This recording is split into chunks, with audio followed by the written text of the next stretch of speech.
Good morning and welcome into the 24/7 Sports Football Recruiting Podcast. I'm National Recruiting Analyst Cooper Petagna alongside 24/7 Sports Director of Scouting Andrew Ivins, and we are back in the saddle this week after week 0 of college football. Full week of college football games coming this weekend, but we still got some conference breakdown of potential impact freshmen. The Big 12 is up this week, and Drew, I don't know how you felt, but I was kind of excited. I got through this one a little bit, got through Iowa State, BYU, West Virginia. Those ones were a little bit difficult to navigate, but projected order of finish, that's how we always start. So at the top, Drew, we got Texas, and I got a pretty good idea which way you're going to go here. Is it Jonte Cook? It is, Coop. How you doing, bud? Good to be back in the saddle, man. I hope you enjoyed week 0 and all that stuff. Yeah, Texas. I did go with Jonte Cook here as my potential impact freshman for the Longhorns. Easy one for me, right? Especially after that spring game, and then you read into what Steve Sarkisian has said about Jonte Cook, and I think he's a guy. It's going to be, difficult to get some snaps in that rotation, but I think he can, as the season progresses, get on the field and be a chunk play machine for them. So that's who I went with. I'm interested to see where you went, because there's a few other blue chip guys that look like they're going to have a chance to be on the field maybe as early as this weekend for the Longhorns. Jonte Cook's the one guy of the 2023 class. It's like, I think immediately once we submitted that, and I think you were a huge culprit of this in a positive way. You love Jonte Cook. And I think that was the one guy that we kind of studied, evaluated, and say, all right, this guy at the end of the day has a lot of juice. Could be a top 32 guy. You kind of brought up the comparison to Stephon Diggs throughout the recruiting process that I thought was pretty fascinating, but not surprised by that one. For me, it's a guy you know well, Drew, Cedric Baxter. I think they got so much invested in him. I think going to Florida to get that caliber of player, and now without Bijan Robinson, Roschon Johnson, I think they got a void to fill. They got a deep room there at Texas. They got a couple different bodies they can throw at you. Jaden Blue being one of them, a guy that we liked in the 2022 cycle, but I think this dude's going to get a lot of touches. I liked what I saw in the spring. He's a big physical back. I thought the comparison for me years and years back was a guy that kind of reminded me of Cedric Benson a little bit, who played his ball at Texas. He's big, he's nimble, he's got 3-down capability and catch the ball out of the backfield. I love him. I love his ability. I think they're going to have a hard time keeping him off the field. Not only that, I think day one, he's going to be a go-to guy for him. It's funny you brought up that term investment because there's a few of these guys where, that's kind of where the pick steered me in terms of just where we are with the NIL. No, you're absolutely right. Cedric Baxter, someone we had in that initial top 100 we do for the freshmen and the sophomores. He was a guy I think that started around 36 for us. And where did he finish? 33, 34 in the rankings. Ton of exposure, was the workhorse at an Orlando Edgewater program. I think a lot of people forget he was at one point committed to Florida State during the recruiting process. Mike Norvell and the Seminoles try to make a late run at him, but he's headed to Texas now. Cooper, I think that is a great selection. And then there were a few other names I wrote down here that were notable because Jeff Ho of Horns 247, he kind of put together his own depth chart. Malik Muhammad running as the top backup cornerback for the Longhorns, found that one interesting. Anthony Hill in a battle for the starting role at weak side linebacker, and then Nito Umazoli has repped at both guard spots, and I think he's kind of their 6th or 7th offensive lineman. So Texas signed a top 5 recruiting class, and a lot of these guys are going to play. Does Arch Manning start a game this year? I was going to say, we talked, 3 minutes on Texas without Arch Manning being brought up. There were reports Monday that him and Malik Murphy are still battling it out for that QB2 job? Yeah, that doesn't shock me. I mean, I think Malik Murphy's got the shock and awe of the frame and the strong arm. And, we've seen the pictures out of the Texas quarterback room. I mean, he looks like a physical specimen. Everything we've heard about Arch Manning in terms of his progress from spring to fall has been that the arrow is pointing up and the game is starting to slow down. I just wonder, even if it's circumstantial, if there were something to happen to Quinn Ewers, I wonder who gets the nod there. And I wonder how much PT a Manning or a Murphy gets early. That's a question for another time. But, Drew, we got the schedule here of Texas and the rest of the Big 12. They open up with Rice on Saturday at 3:30 on Fox. Be interesting, like how soon does Arch Manning touch the field? And I wonder from the Manning side of it, is it a priority for him to get reps early? Or do you try to preserve the red shirt? Well, I think the red shirt stays intact with. I don't think Arch is going to play more than 4 games, right? Right. So, no, that'd be interesting. Texas rolling. I mean, what is it? The last 3 years they've been in the top 10. Last 2 years they've been in the top 5 on the recruiting trail. So they're getting it done. Drew, this was kind of, I don't know, I think one of the easier ones, right? Could have gone in a lot of different directions there. I'm glad you picked back, sir. I'm glad you did. For graphic purposes. Kansas State. Last thing. Go ahead. Oh, I was going to say, I mean, we could look dumb, and Anthony Hill could be having Harold Perkins type impact as well. I mean, I wouldn't rule him, making a splash early on either. Kansas State, Drew, I remember something you said. I think it was signing day in December, maybe February. I remember you liking this Joe Jackson kid from Florida, the running back. And the more you kind of look into him, and I remember Avery Johnson was kind of the belle of the ball that we talked about. And we talked about this kind of future marriage in the backfield together. And Joe Jackson was a guy that you were excited about. You kind of wanted to stamp your name on. I think I kind of jumped in front of you in line here. I'm guessing I did. But Joe Jackson was a guy that I went with from Davenport, Florida, number 26 running back in the land. Drew, you had a high 3-star grade on this kid. You turn him on, football player and a guy that kind of fits Kansas State and what they want to do there. Reading into it a little bit, he's already turned some heads. I think he's going to get some run early. That's awesome to hear, because in my research, I didn't see his name come up. And Joe Jackson is a guy from Polk County, Florida, Ridge Community School that normally doesn't have a ton of Power 5 FBS talent. But that region, I mean, I think this past draft, you're talking about 5-6 guys on day 3 that went to all different corners of the country. I mean, football players come from there. It is an under-recruited area. Just when I chop it up with some of the assistants that work the Sunshine State, they say you need an entire day to get through Polk County. So glad you put him on there. And he actually, I think, missed some time as a senior with a knee injury. So glad he's back to 100%. I got some interesting nuggets here on Kansas State. And I feel like as we've done this exercise, it's been interesting to see how different coaches kind of handle and build their rosters. And Chris Kleinman, since he has been at Kansas State, he's only had 4 freshmen on the season opening 2 deep. One of them was Deuce Vaughn, who is obviously now with the Dallas Cowboys. Almost took him in my fantasy draft last night. And I think the 16th round, but went another direction. However, this year, Kleiman said he thinks 8 or 10 true freshmen could end up playing. So it's primarily been a red shirt operation, just like with Wake Forest when we talked about them in the ACC. So the guy I picked is on the 2 deep. Another kid from Florida, J.C. Brown, wide receiver. He is from Chocowachee up in the Panhandle, 3-phase player as a senior, also played basketball and baseball, listed as a backup slot receiver. I thought this kid was going to be a defensive back at the next level. Picked off 10 passes, broke up 7 more as a senior. Also got it done on the offensive side of the ball, 925 yards receiving, 12 touchdowns.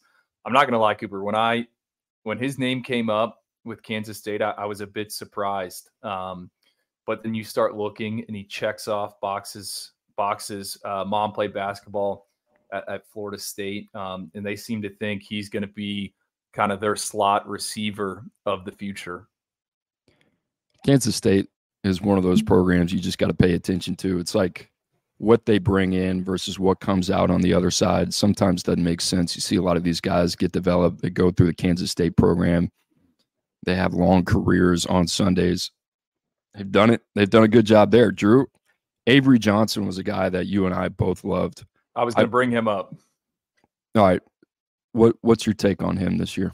Well, I was going to ask, do you think he gets in the field? It seems like he is still challenging for the backup quarterback role. I mean, it's Will Howard's is the clear-cut starter. Just wondering, because I think Avery Johnson could be athletic enough for a package or two if you wanted to go that route. We're talking about a kid that was on my freaks list for the 2023 cycle.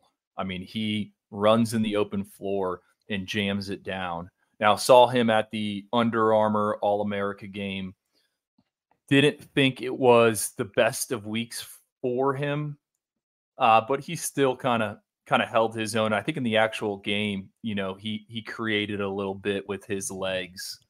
So I thought it was notable that he was still just kind of in the conversation to be the number 2. I think you'll see some wrinkles with him, right? He's a dynamic athlete. So much of what he brings to the table is with his legs. I think our biggest question mark with him ultimately was the arm.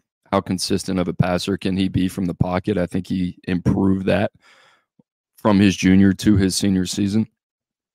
I mean, he's dynamic, Drew. You talk so much about what he is on the hard court. He's got an awesome story from when he was younger and some of the adversities that he overcame. I think it's a dude you got to get on the field early, right?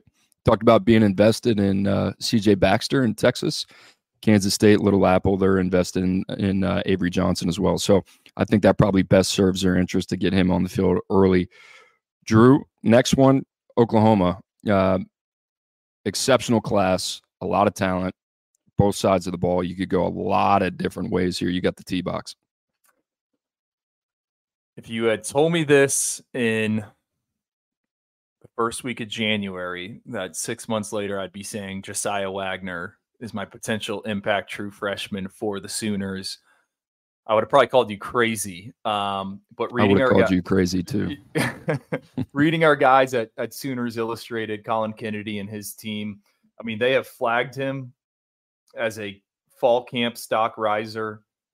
Sounds like he's fighting for a potential starting role at one of the cornerback positions.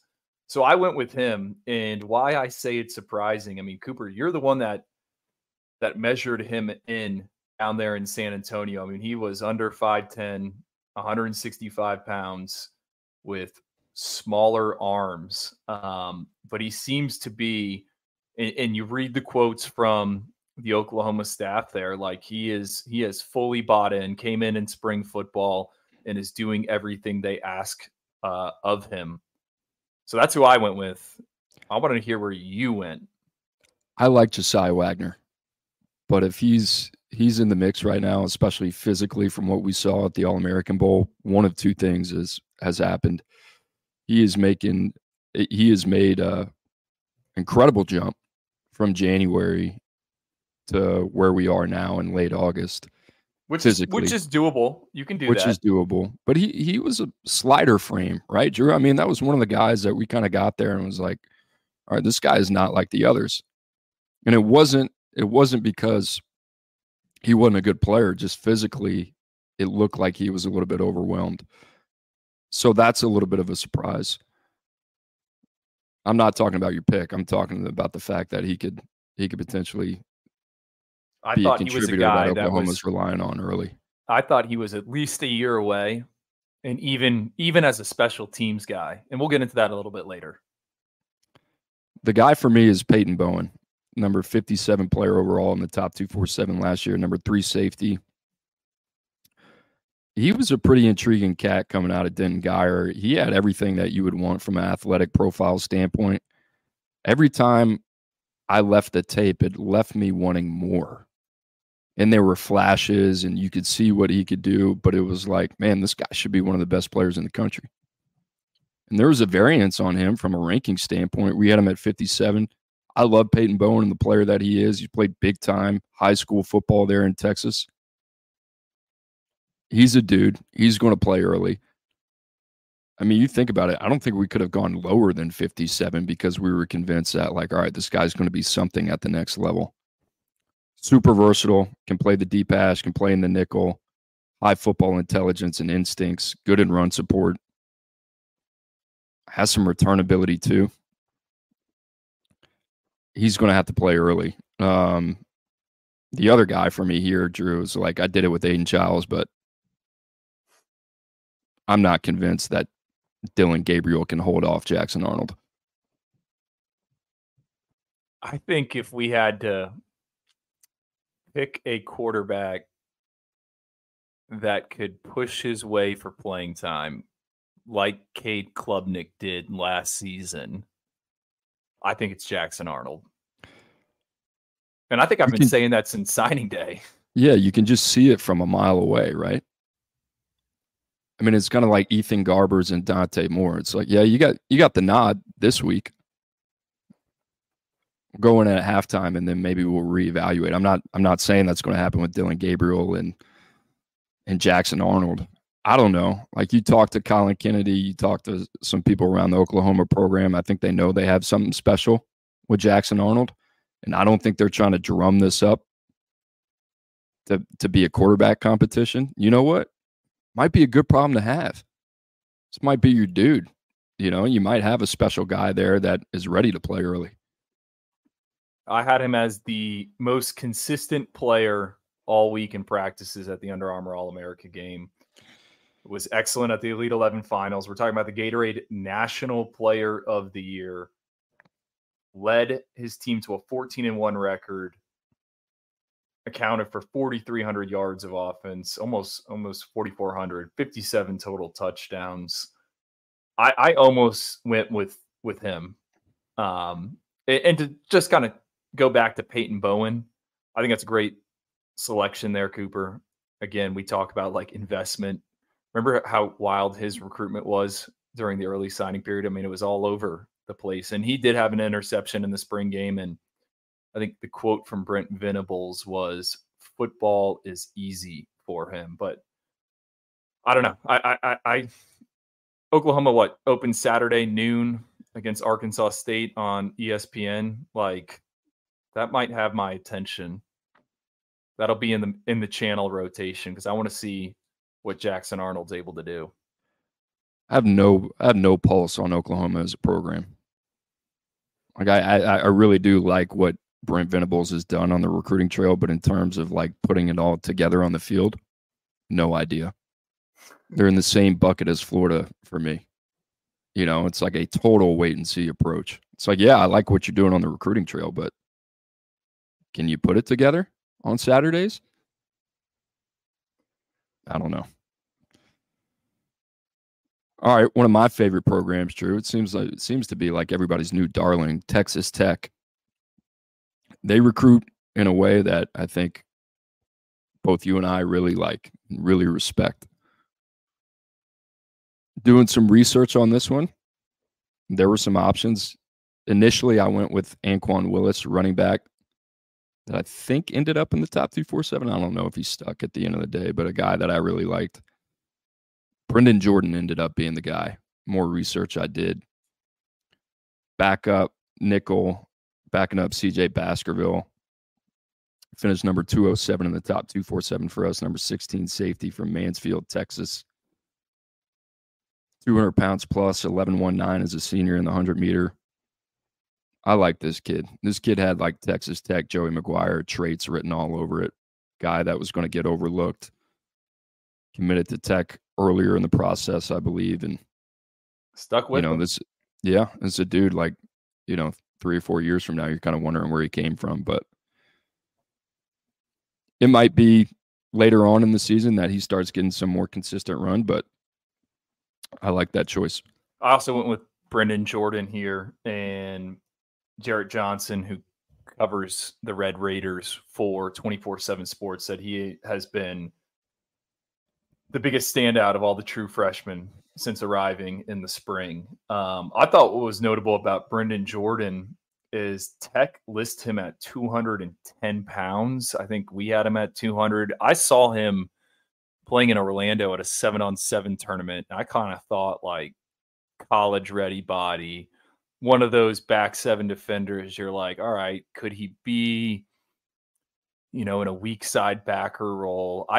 You don't really know, but you just want to take him. And I think with some of, he's someone that can be a key special teams guy the first 4, 5, 6 weeks. And then maybe as there's roster attrition to injury, he is thrust into more of a role. But I thought he was the easy pick for Texas Tech. And I was kind of surprised. I mean, Texas Tech is heavy on the veterans. And I thought what was interesting listening to Jim Nagy, he was on Moving the Sticks podcast with Daniel Jeremiah and Bucky Brooks. He said NFL scouts are making Texas Tech a must stop, and they absolutely love what Joey McGuire has done in terms of building that roster, transforming that roster, and then giving the NFL player personnel access to it. And, when we were at the scouting symposium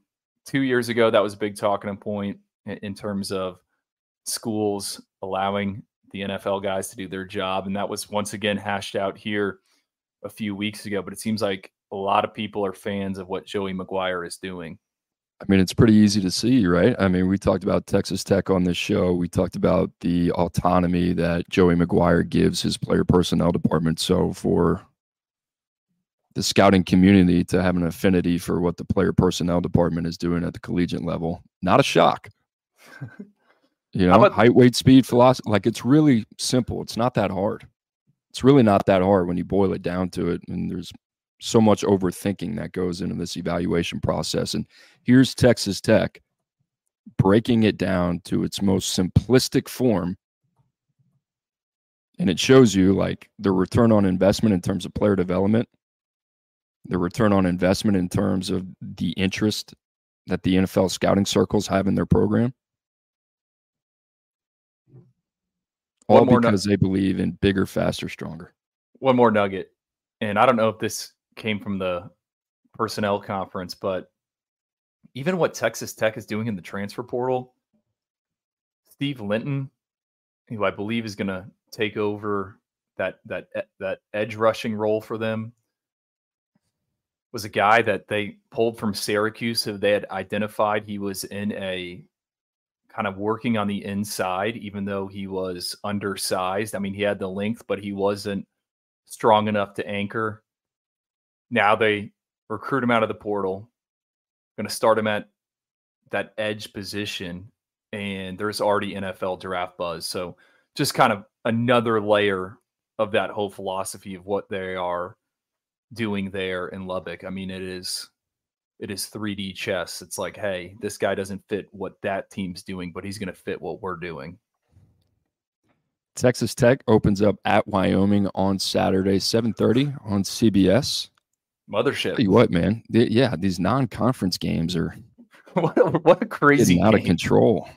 What do we have? Week 3, Alabama at South Florida. Are you going to that game? It's been discussed. I got a good friend that is a USF supporter. Like, who agreed to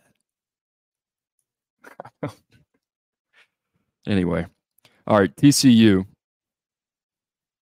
I am betting that you and I had the same choice here. I don't think so. So, okay, honor is yours, because I know you know where I'm going. Cordell Russell, my guy. I mean, we're attached at the hip. We're all attached at the hip at this point. Number 65 in the top 247. Might as well strap the rocket onto him last year in the postseason All-Star games. Number 12 receiver, track and field background, basketball background, freak on the hardwood. A fighter. Freak in the 50-50 pass catching ability. Talk about a scrappy dude. I mean, we heard once he stepped foot on campus immediately about this guy. Not a shock to us. Drew, he came into San Antonio in the All-American Bowl. We're like, all right, we know this guy is physically different, but he had a half a step, maybe a full step on every defender there. His biggest thing was pass catching. I don't think he's a natural pass catcher. He does some things every now and then that make your jaw drop, but the hands need work. He needs a little bit of consistency. Lets the ball work into his body.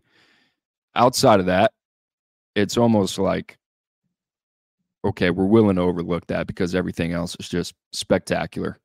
He's a physical freak specimen. I can't wait to see him in that offense. You think he's on the field Saturday? Oh, for sure. For sure. I was going through his profile and some of the old photos of him. I mean, he used to be a twig and he has bulked up, but I think there's even more. Like, he's a receiver that could be 225 pounds, and still kind of bounce around on the outside. Like, I think there is still a physical transformation. Glad you picked him. I went with the other gem of their class, Marquise Deal. Someone else I had on the freaks list, Jeremy Clark, who covers TCU for 24/7 Sports. This was back in the summer. So I saw this back in the summer. And he kind of did like an insider thing on what he was hearing about workouts. And one source told him he's a freak. This is talking about Marquise Deal. He's going to play good wherever he lines up. I remember there was some debate behind the scenes for us. Is Marquise Deal an offensive lineman? Is he a defensive lineman?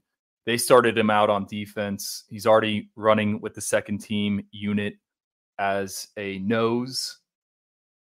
I think they got something there for sure. And you look at TCU's run to the college football playoff, like a lot of these guys they got in the boat came when they were ranked high in the polls. Like, they parlayed that on-field success to the recruiting trail.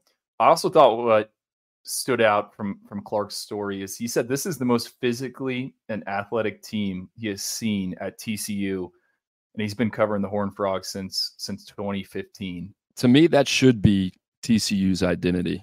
That fires me up. Like, they should be a team built on speed and athleticism. I love what they did via the transfer portal last year as well. JoJo Earl coming back. Trey Sanders coming over from Alabama as well. Jack Besh from LSU.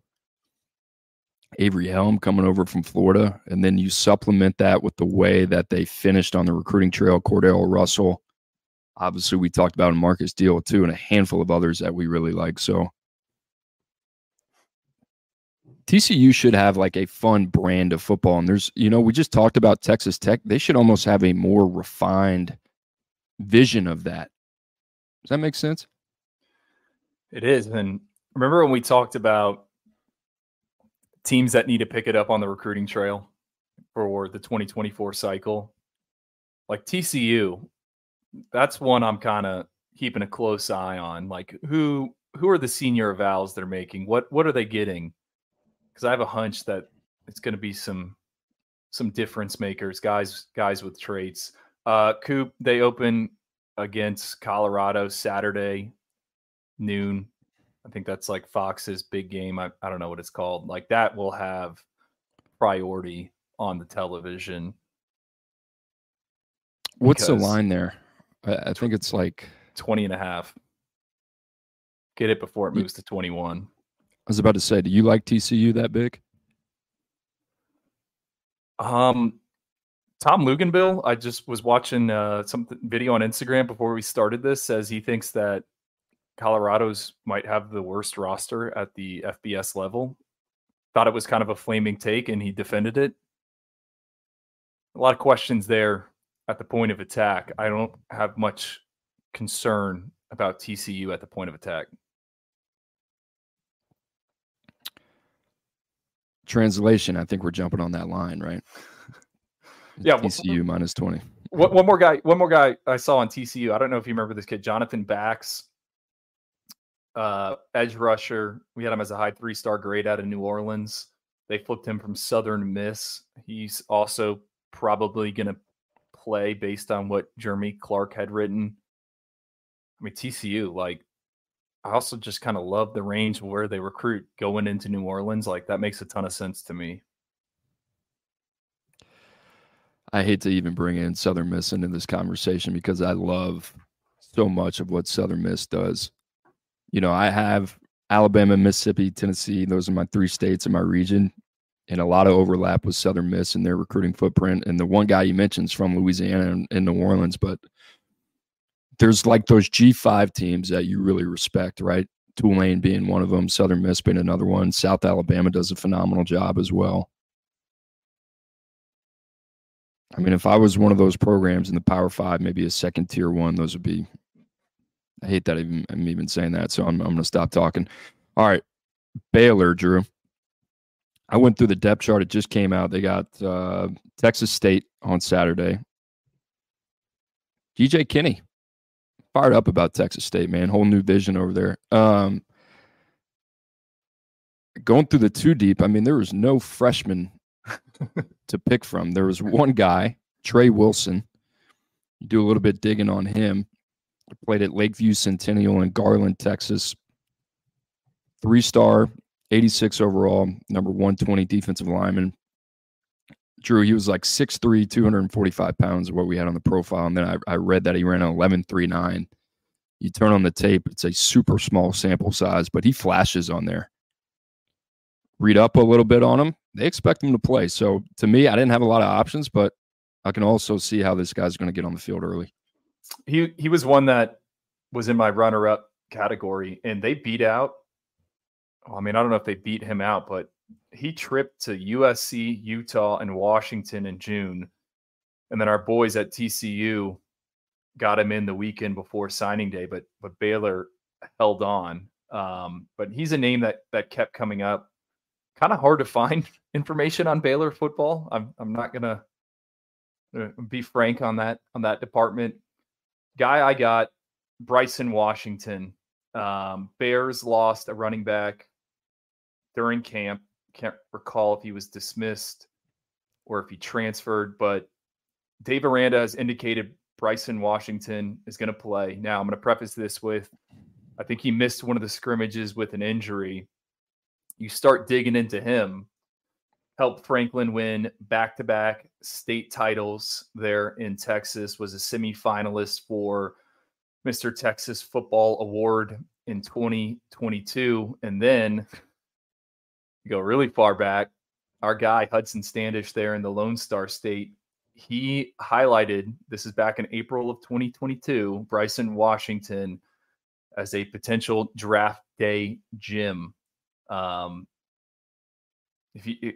Quoting Hudson here, if you followed my work, you know how highly I think of Washington, including campaigning for Texas to offer him all last summer and fall before he even picked up a single Division I offer. So wanted to give Hudson a shout out there. Sounds like Bryson Washington is going to be in the rotation at running back. And that's kind of been the theme as we've done these impact potential freshmen, easier for running backs to get on the field.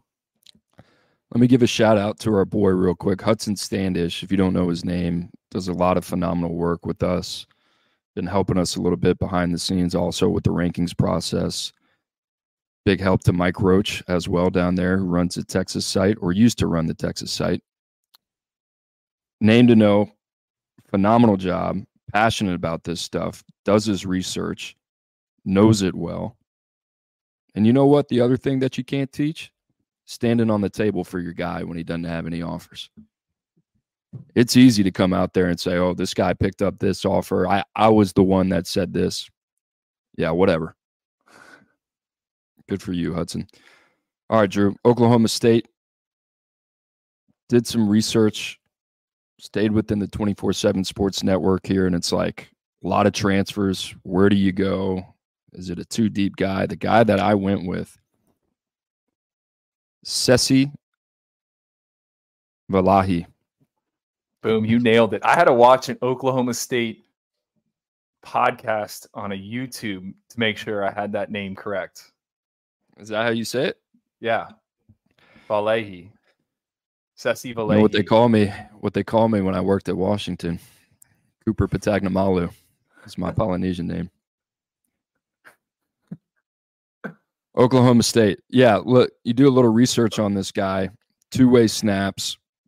I like a 4.92 in his 40 in 2022. Maybe that's a red flag a little bit, but I mean, you watch this guy play. The play speed kind of jumps off the tape. 3-star, kind of buried in our rankings. Buried.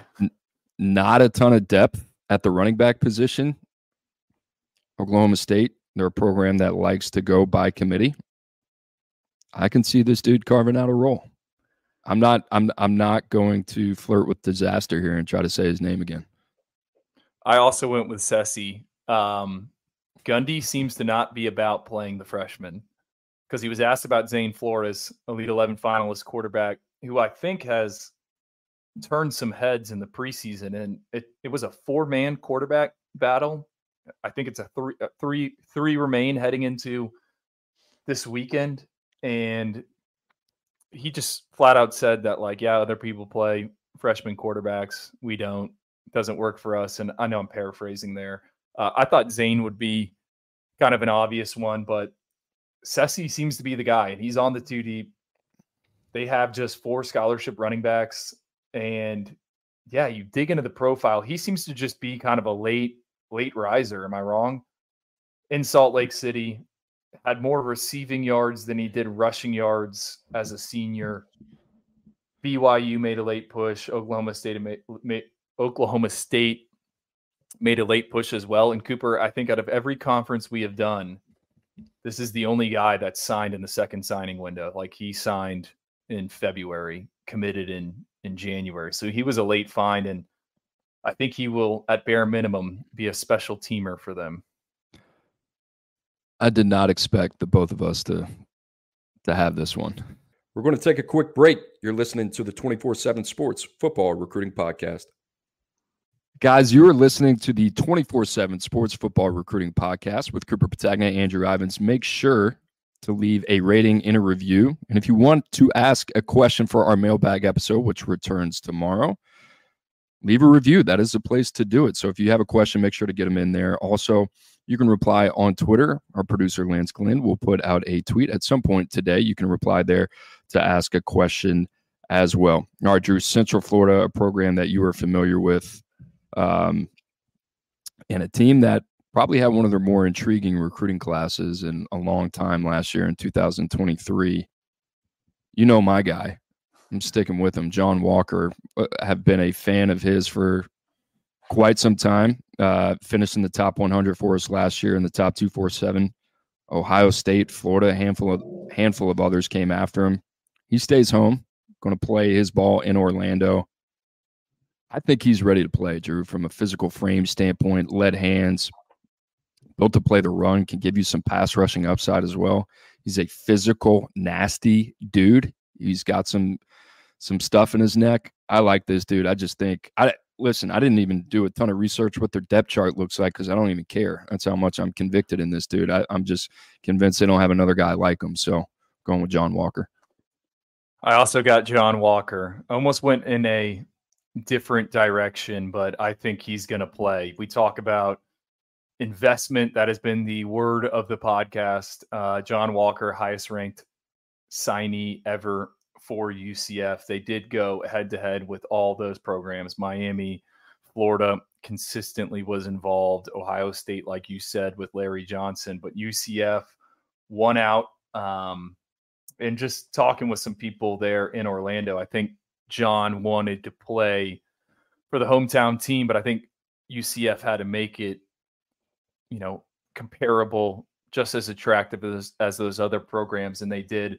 Cooper, he is number 2 on the depth chart as the nose behind Lee Hunter, a transfer from Auburn. But I think when you turn on the game Thursday night, they got Kent State, 7 p.m. FS1. Like, John Walker is going to be on the field.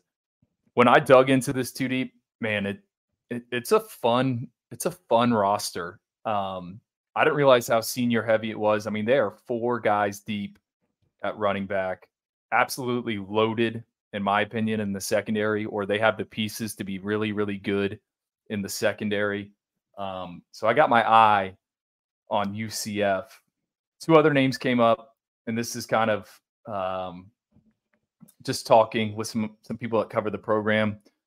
Stephen Lloyd, who covers UCF for 24/7 Sports, highlighted Braden Marshall as a guy that could be a nickel corner for them. He was a big win for UCF as well. I mean, they initially beat out North Carolina and Wisconsin. Auburn and Hugh Freeze came in late, right before that early signing period, ends up sticking with the Knights. Seems like he could be a guy in the secondary. And UCF, I think their base defense is 5 defenders. Like they play a lot of DBs just moving into the Big 12. And the other one, Randy Pittman, number 2 on the depth chart at tight end, undersized H-back talent. I know Gabe Brooks was a big fan of his tape. Just a natural kind of pass catcher, and he is not the longest of guys, but someone that makes it work with his body control. So John Walker, the easy one, but sounds like some other freshmen could play for the Knights. Drew, what's like this is a vague question, but you're in Florida, you're familiar with that program. Like what's the level of excitement now with UCF and the Big 12 and the inaugural season getting ready to kick off here? Do you feel like there's a higher level of interest in that program? I think so. I mean, I got some good friends that went to UCF, and they seem to be as excited as ever. Now, I don't think they are the biggest John Rice Plumlee fans, but they know Gus wants to run the football. I just think it could be a difficult year for UCF, man. They have one of the most brutal schedules out there. They travel to Boise State. They go to Kansas twice. They play in Manhattan, in Lawrence. Then they're at Oklahoma, at Texas Tech at the end of the season. I mean, that is a lot of mileage. It's almost like a pro schedule of sorts. Get used to it. Here it comes, right? The ACC going out to the Pacific Coast as well. That sounds like it's going to happen soon. All right, well, let's go off the coast and let's go to the heartland, Kansas, Drew. Another one, it was like, man, where do you even go here? Just released a depth chart ahead of Missouri State on Saturday. The only guy that I could really find, even in terms of just positive feedback during fall camp, was Calvin Clements, backup right tackle as a freshman. 6'7", 295 pounds, 3-star offensive tackle, number 9 player in the state of Kansas. He's already carved out a role in a guy that they feel pretty confident in. He's in the 2 deep. Will play some this year. That's all I got. Honestly, outside of that, I just could not want a lot of information. Back to the program builders, right? Kansas only has 13 true freshmen on their roster, which was a bit of an eye-opener. Only 3 of those guys in the 2 deep they posted this week. I went with Keaton Kubek, our number 241 wide receiver. And I think he might have been the lowest ranked of the wide receiver signees that they brought in. But reading what Lance Leopold has said, he went right to special teams. And I think a lot of times when fans see schools kind of assemble recruiting classes, they forget about how important special teams are. Like, you need some of those kind of core individuals. Keaton seems to be someone that is going to be just that. And I think he's also going to get some run at wide receiver, but he's going to make an impact early on in the third aspect of the game. And reading into Keaton, went to Austin Westlake High School, caught 53 passes for 828 yards, 10 touchdowns as a senior. How about Austin Westlake, though? And St. John Bosco, when we did the Pac-12 potential freshman impact players, I think there was 3 Bosco guys mentioned. I saw Bosco over the weekend. They played at St. Thomas Aquinas. I mean, it is a different operation. They are big. You can tell they've been in the weight room, and man, they are coached extremely well. They ran out the punt team and punted the football, and I'm like, this is more efficient than some colleges. It's schemed better than some colleges. And Austin Westlake, Jaden Greathouse went there. He had 2 touchdowns for Notre Dame in week 0.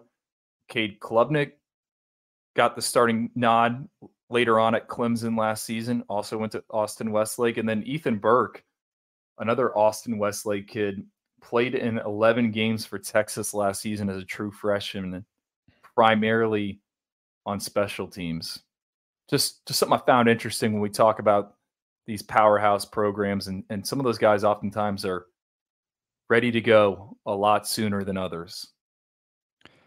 Totally random here, but you know what, I was thinking about receivers, and I was thinking about our potential impact freshman list. The SEC. Guess who caught a touchdown against Hawaii the other night? Landon London Humphreys. Yeah. How about that? 1 catch, 1 tud. Jaden Greathouse too, Drew. We're going to get to that on another pod. I mean, that guy already. Stud. We knew it. We knew it and we didn't know it. Different conversation. How many 50-50 balls are Navy's defensive backs seeing in preseason camp? That's a good question. It's a good question. He can ball though, man. There's no question about that. The other conversation comes down the line. All right, 5 programs left, Drew. We're going to go hurry up offense. Try to get it done in the next 10 to 12 minutes-ish. Iowa State. I talked to some people around the Iowa State program, and it's like it's the year of the freshmen. They're going to play a lot of young guys. Yeah, because they weren't on campus already. Jack Sadowski, linebacker from Illinois, is a dude that they like a lot. You turn on the tape and you're like, all right, this traditional throwback inside linebacker, Iowa State written all over him. Football instincts kind of jump off the tape. I don't know about the physical attributes. Good player, going to play a lot. Drew, I don't want to take your pick, but the other guy they're excited about, the quarterback, 4-star J.J. Cole. Wow. Did I do it? No, that's not my pick. Yeah. I'm not feeling. They said he's going to play. I'm not feeling good about my pick. Actually, I am. I'm confident in my pick. Abu Sama, number 27 running back. Cyclones depth chart, 2 deep, whatever you want to call it. Man, it is a thing of beauty. 4 different oars at the running back position. Abu Sama is one of them. I'll say this. Cartavius Norton, who's expected to start at running back, I was a huge fan of him coming out of high school. They plucked him out of South Georgia. It was an early season evaluation. Norton had missed all of his junior season with a knee injury. I think he ran for like 350 yards. Iowa State called a week later, took an official visit, bam, committed. I think he's going to be the guy, but I think Abu Sama is a name you need to know. 2022 Iowa Gatorade Player of the Year, helped Southwest Polk to state titles in 2021 and 2022. He ran behind this guy named Caden Proctor at one of the tackle positions in the state title game this past winter. Ran for a record 372 yards and 6 touchdowns. Also the Iowa 2022 long jump champ, going 24-5. Gabe Brooks, I remember, brought this kid up to me for a 4th star. I'm already regretting he didn't finish with a 4th star next to his name, but I think Iowa State's got to run the ball. Quarterback's not there. Starting running back's not there due to, do we call it a gambling scandal? I don't really know what you call, like, investigation. And I am not sold on J.J. Cole this early. Saw him at the Under Armour All-American game. What you look for, I just still think he's, from a height standpoint, I think he won the accuracy challenge that they did for the quarterbacks, but I still think he was a guy I would have thought 2-3 years, not year one. And I'm kind of disappointed Rocco Becht has not secured that starting quarterback job. So really interesting to hear J.J. Cole, they think he's going to play. Well, a lot of it could be circumstantial, right? The J.J. Cole evaluation was pretty intriguing to me. I never always liked him, never loved him. Always felt like there was a market out there that really, really liked J.J. Cole. We'll see. Kind of like Mike Glennon to me, you know? So Can we point out that I know we're in hurry up mode here, but like his dad was a kicker. You don't see many, like normally if you're a kicker, you kind of stick in the special teams business. we'll see, man. He's going against the grain a little bit. I like going with the running back at Iowa State. I think that makes sense from what we've seen those guys playing early. I mean, you go all the way back to David Montgomery, to Brees Hall, to Jarrell Brock, right? They'll play those guys early. BYU, Drew, I went with another running back here, LJ Martin from El Paso in Texas, 2,000 yards plus over his last 2 seasons in high school, had 46 touchdowns in that 2-year span as well, was formerly committed to Stanford. BYU doesn't seem like running back depth is an issue for them, but it sounds like they're going to have a hard time keeping this guy off the field. He was a name that came up for me. I went Jackson Bowers here, our number 17 tight end last cycle. On the 2 deep as tight end 3. BYU brings back Isaac Rex, who I think can set some records this season if he has a good year. But when I think BYU, I think big bodies up front, 21 personnel, maybe even 3 tight end sets if you want to do it. So I don't know if Jackson Bowers is going to be a guy month 1, month 2, but maybe month 3 for me. But not surprising. I mean, just with guys returning from missions, like there isn't really a role or a runway for a lot of freshmen to get on the field year 1. Okay, Houston had a couple different options that I really like. Mikhail Harrison-Pilot, I really liked him. Jonah Wilson, I really liked him. Know some guys around that program. Parker Jenkins was the name that came up, running back there out of Texas. 10.7 in the 100-meter as a senior, 21.86 in the 200-meter. And he's one of those guys, Drew, I think before you even turn on the tape, you said, all right, I know he's fast, but we talk about vision, balance, patience, all those subjective intangibles that come with the running back position. I think he's got those. And out of all those talented guys I just mentioned before, Parker Jenkins was the name that it felt the Cougs were the most convicted on. Well, I busted out the Houston game notes. I don't have any contacts there, so couldn't phone a friend. And I mentioned this with Baylor. Man, it is hard to find information on what's going on with the Cougars. I went with Mikhail Harrison-Pilot. There wasn't a single freshman on their depth chart in those game notes, but he was the only freshman they had a little blurb about. Houston lost Tank Dell and Kashawn Carter from last year. Those two combined for basically 150 catches, 2,000 yards, and 22 touchdowns. Those guys are gone. I don't know if Mikhail Harrison-Pilot is ready to go right now, but he is the 4th highest ranked signee ever for the Cougars. I think he is someone that they're going to try and get his feet wet as soon as he's ready. Dana Holgerson had some dudes at West Virginia, and I don't know if I'm just like looking up and I'm noticing all of a sudden now because they're in the Big 12, but it's like, all right, you got Jonah Wilson, Matthew Golden, Mikhail Harrison-Pilot. You had the Alton McCaskill ends up transferring to Colorado. It's like, dude, Houston's one of those places like real quick that I think if they get it going a little bit, they can kind of microwave it. And to me, from a skill position standpoint, they're going to be in a really good spot because of geography. Well, Tom Herman did it there. Cincinnati, Drew, you know what's interesting about this one is we're doing this in projected order of finish. What does this say to you that Cincinnati is second to last? I'm not going to lie, I found it surprising. Does it say more about Cincinnati's state of their current roster or how people just feel about Scott Satterfield? I think the latter. And they lost a lot. I think Fickle brought some key components, not only from a coaching staff and support staff standpoint, but there are some players that transferred out and ended up following him at Wisconsin. I went with Barry Jackson here, number 147 wide receiver, attended Cedar Grove there, outside of Atlanta. They flipped him from Nebraska. He had a 34-yard touchdown catch in the spring game. And he's got some praise from the coaching staff, listed as a co-backup. So I went with Barry Jackson. And then one of the only other freshmen I saw getting some buzz, and I got to give a shout out to this guy because he's from Miami-Dade, Raquan Adkins, listed as the number 3 boundary corner. They flipped him from Louisville, which is obviously where Satterfield came from.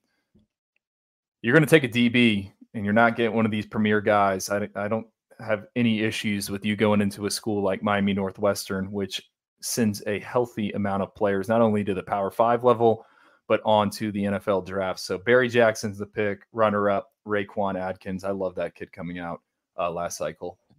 You took my pick, Drew. Oh, did I? You did. And I'm glad you did, because I use Phone a Friend again, right? Talking to my friends around the Cincinnati program. I like that even more. Yeah, Raquan Atkins was a name that came up, but it wasn't like you're going to see a ton of this guy this year.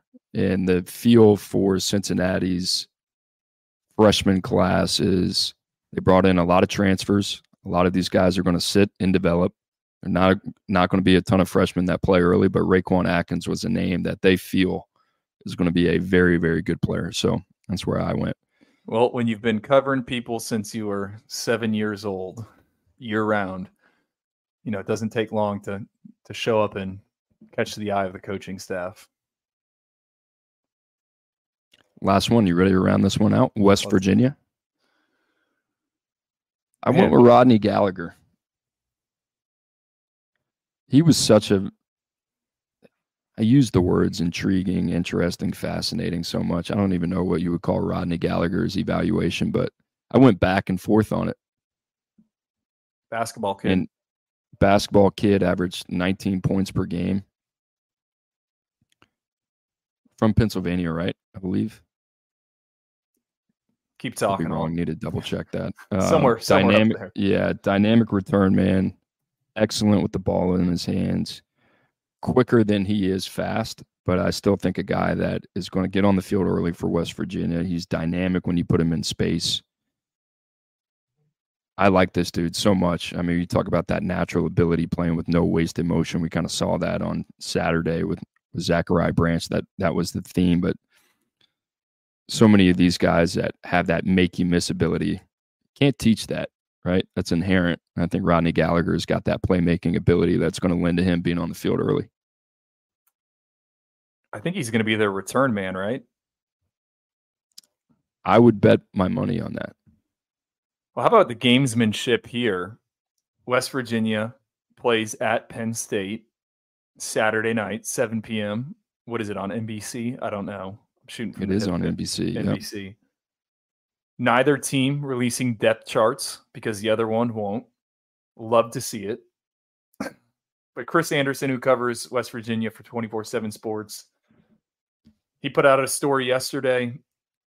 Five freshmen that could play. Rodney Gallagher was on there. But the name that kind of raised my eyebrow, Traylon Ray, wide receiver out of Tallahassee, and he will be a case study for me. Finished as a 88 for us, so he slotted in as a number 101 wide receiver. And why is it a case study, Cooper? I mean, he made plays, but he was doing it in one of the lowest classifications in the Sunshine State. I mean, he made plays as a return man, wide receiver, defensive back, also a basketball player, played baseball as well, not a track kid. Just one of those sticky evaluations. I only saw him one time on the camp and 7-on-7 circuit. And I know I've brought this up to you and some other people. It's like, when you get these wide receivers, like it gets difficult to stack them when they're not playing, the top end competition. And Traylon Ray for me is one that really interested to see how he does at West Virginia. And last year they had one of the biggest impact freshmen in CJ Donaldson, who was a tight end that they converted to running back, and he made a splash. What was that opening night for West Virginia? So Traylon Ray is who I had. I think Rodney Gallagher makes a ton of sense as well. Huge game for them. Huge game for Neil Brown. Like, I don't think they have to win that game, but they need to be competitive. Last thing West Virginia needs is to get blown out, and then all of a sudden that sets the tone for the rest of the season, right? So it's going to be interesting one to watch. Drew, final thoughts on the Big 12. Only one Power 5 conference left for us. That would be the Big 10. I believe we're getting to that on Thursday before Week 1 kicks off. Any thoughts on the Big 12? I'm ready, man. No quarterbacks selected by us, but I think we talked about 3 of them, right? Arch at Texas, Avery Johnson at Kansas State, Jackson Arnold at Oklahoma, and then J.J. Cole at Iowa State. Cooper, who has the best year of that 4? Jackson Arnold. That's where I would go as well. I think we expanded on that earlier, right? I mean, he's a dude. I expect him to play. I expect Jackson Arnold to put Brent Venables in the situation where he gives him no choice, and he makes that decision very, very easy for him at some point. And then all of a sudden, that's what you see, and it's Jackson Arnold who's the guy that is associated with Oklahoma's proud program in that quarterback position. Drew, forgot to mention, my prediction for the FedEx Cup was Victor Hovland. Hopefully you made some money. He won. And I did not bet. So I learned my lesson. The captain's picks are also in for the Ryder Cup. I gotta be honest, a couple surprises here, Drew. Lucas Glover off of it. How about this? Justin Thomas. Hope he's a gamer, coach. Sometimes you just need locker room guys. Yeah, no doubt. No doubt. You got to do what you got to do. All right, Drew, if you don't have anything else, I'm gonna send this thing away. Take us home. All right, guys, make sure to leave a rating and a review. Like I said, if you have any questions for our mailbag episode tomorrow, now is the time to do it. Make sure to get those in. You can also submit those on Twitter as well. Also, make sure to subscribe to the show wherever you find your podcast, Spotify, Apple included. And for Andrew Ivins, producer Lance Quinn, I'm Cooper Petagna. We'll see you tomorrow.